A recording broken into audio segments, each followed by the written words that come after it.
जाएंगे। शुभम करोति बोलो। प्रणाम। आपके बच्चों का देखा, कुछ बच्चों का परफॉर्मेंस देखा, बहुत अच्छा लगा और आप सबसे मिलकर भी बहुत अच्छा लगा। बस मैं यही चाहती हूँ कि हमारी संस्कृति जो है, हमारी जो कला है, उसकी जो धरोहर है, वैसे ही आगे बढ़ते रहे और इसमें पेरेंट्स का बहुत बड़ा हाथ रहता है। आप ऐसे ही अपने बच्चे को कला की और प्रेरित करें, हमारे कथक की ओर प्रेरित करें। बच्चे वेस्टर्न डांस में, वेस्टर्न सॉन्ग में, वेस्टर्न जगहों पे जा रहे हैं, तो आप सभी को बहुत अच्छा लगा देख के कि इस वेस्टर्न कल्चर के टाइम पे भी ऐसे हमारे पास पेरेंट्स हैं अच्छे, जो अपने बच्चों को हमारे कथक की ओर लेके जा रहे हैं और हमारे धरोहर को आगे बढ़ा रहे हैं। हमारे जो महाराज जी हैं, पंडित कृष्ण महाराज जी, उनजी का भी कहना है कि बच्चे तो करेंगे ही, बट पेरेंट्स का साथ होना बहुत ज़्यादा ज़रूरी है। आप प्रेरित करेंगे तब वो हमारे धरोहर को समझेंगे।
आज परम पूज्य मेरे गुरुदेव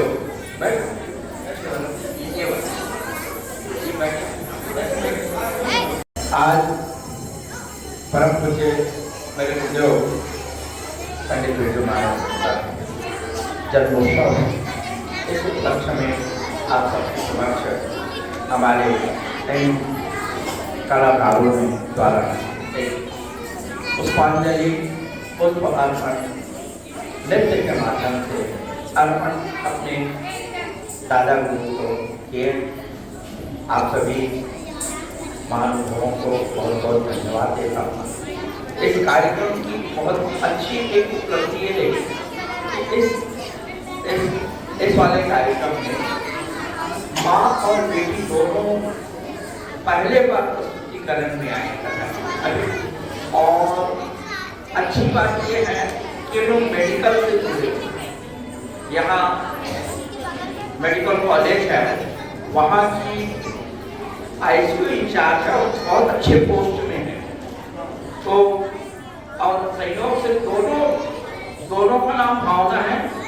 आप लोग और इन लोगों के नाम से तालियां सबको जोरदार। ये भावना सिन्हा है और वो भावना मांझी। अभी 26 जनवरी को इनको बहुत अच्छा बात कोरोना काल में इन्होंने विशेष कार्य करने के उपलक्ष्य में इनको राष्ट्रपति भवन और प्रधानमंत्री जी के द्वारा इनको अभी 26 जनवरी दिल्ली में इनको आमंत्रण करके विशेष को दिया गया, जो